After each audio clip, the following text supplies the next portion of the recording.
Ito naman ang kwento ng isang ginang sa Leyte. Siya si Muffet, na kasalukuyang nakikipaglaban sa matinding sakit.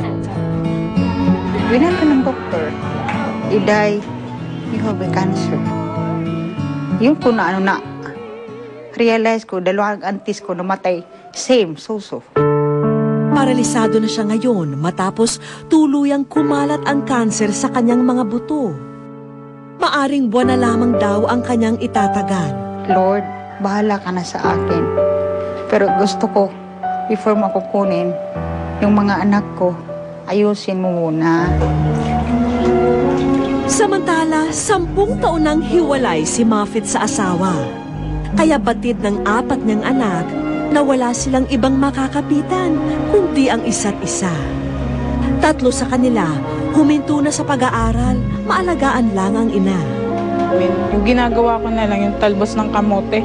Pinapakuluan ko yun para lang nilagyan ko ng gatas niya. Para lang mainom niya eh. Kasi sabi kasi yung talbos ng kamote, masustansya daw yun. Yun na lang yung pinapakuluan ko para bigay sa kanya. Ipinagpapasalamat na lang daw nila ang mga kaanak at kaibigan na nagmamalasakit kay Muffet. Isa na rito si Shelo. Saksi raw siya sa taong hinahangaan at nagpapagaan ng pakiramdam ni Muffet. Ang aktor na si Aga Mulak. Grade 3, si Aga bata pa rin. Kahit ako 40 years old na, fan pa rin ako ni Aga Mulak.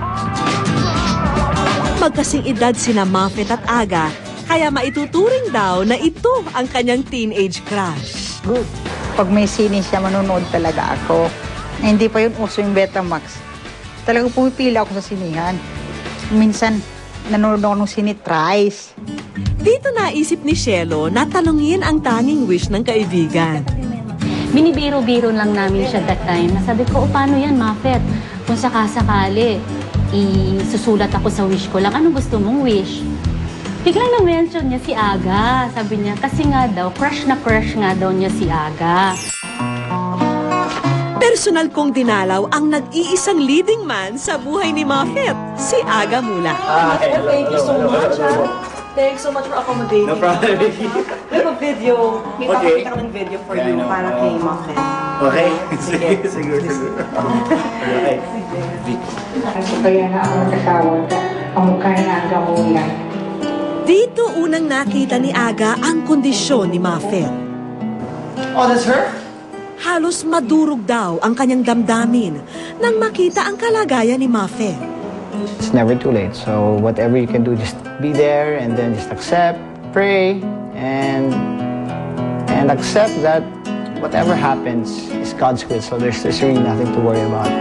Aga, gusto kitang makita kasi una, number 1 fan mo ako. Humanga si Aga sa determinasyon ni Muffet. Kaya naman agad siyang naghanda ng kanyang mga personal na regalo na ipapadala kay Muffet sa Leyte. Okay, Muffet. Nang hapong ding yun, dito naman kami dumiretso. Nais kasi naming isakatuparan ang matagal ng pantasya ni Muffet, ang maging leading lady man lang kahit sa larawan ng kinababaliwan niyang si Aga Mulak.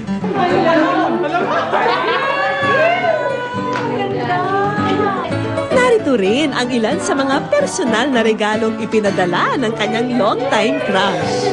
Kung pwede, tatabi ko pagtulog. Pero tiyak na mas kikiligin pa siya sa nakaabang na eksena.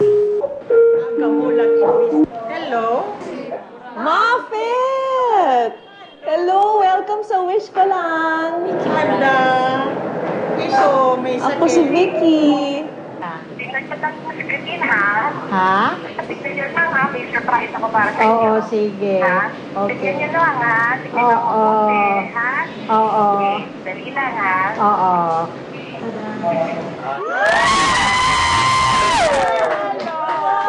Hello! Hello, Aga. Hi, Muffet. Kamusta? Nandito kami ngayon sa bahay. Andito sila Vic ngayon sa bahay ko. Kasi yung asawa ko, kamukha mo. Hindi kaya ako yun. Hindi ko alam, nasa speechless na ako eh. Hindi ko alam kung ano sasabihin ko sa'yo, basta. Ang galing. Happy ka? Natanggap mo ba yung mga pinadala namin dyan? Tanggap mo ba yung pinadala? Natanggap mo ba yung mga pinadala namin dyan? Magmasid-masid ka na dyan sa paligid mo, makikita mo dyan. Thank you. Oo. Kaya lang, ako sana, kung pwede ako pumasok dito. Lalabas ka. Papasok sana ako dito, mas lalabas ako dyan. Kaya lang, hindi naman pwede. Kitang mayakap. Oo nga eh. Pagpapa. Ay! Oh, gusto ka rumayaka. Paano ba to? Ito.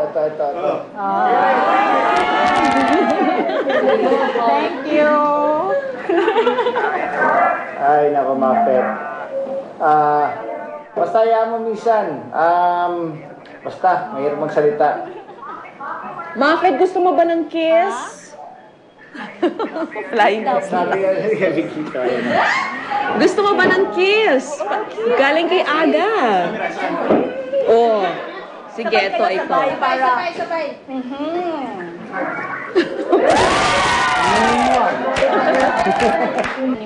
Yung kita ngayong Hello, ga. Hello. Napanood ko lahat ng CD mo. Oo nga eh. Oo nga, salamat naman. Salamat ha. Baget. Tsaka panuorin mo pa itong huling ginagawa ko ngayon ha. Kailangan panuorin mo to. Yeah, may bagong movie. Okay, ginagawa ko with Regine. Yan. Tapos sana isang araw makapasyal din ako dyan. Hayaan mo pag nakaharap ako ng panahon talaga bago magpasko, mapapasyalan kita dyan. Basta hindi ko na lang sasabihin sa'yo kung kailan. Basta darating na lang ako dyan. Dama ng bawat isa sa kwartong iyon ang labis na kaligayahan ni Muffet. Para raw siyang nasa ulap habang kausap ang taong kasakasama niya sa kanyang mga pangarap. Okay, basta, hey, Muffet, stay strong lang. Okay? Okay, of course, God loves you, God loves all of us, okay? Salamat din, at salamat din sa wish ko lang at nabigyan tayo ng oportunidad na makapag-usap at makapagkita. Bye-bye. Oh, I love you too.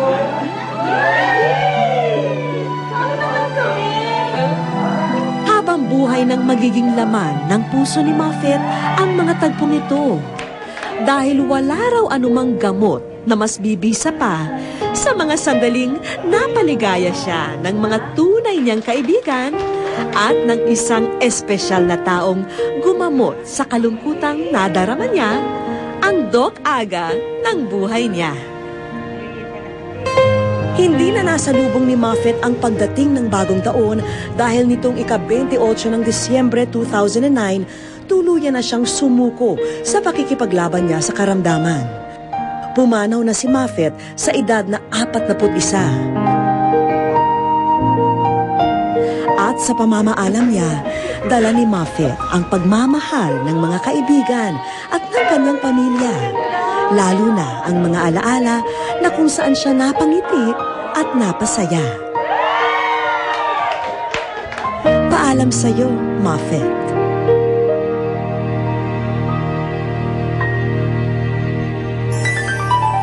Naway nakapag-iwan po kami ng inspirasyon at pag-asa sa inyo. Kung kayo po ay may hiling para sa sarili o sa inyong kapwa, lumiham lang po at ipadala sa Wish Ko Lang, care of GMA Network Center Incorporated, EDSA Corner Timog Avenue, Diliman, Quezon City. At hanggang sa susunod na Sabado po, ako po si Vicky Morales. Ito po ang Wish Ko Lang.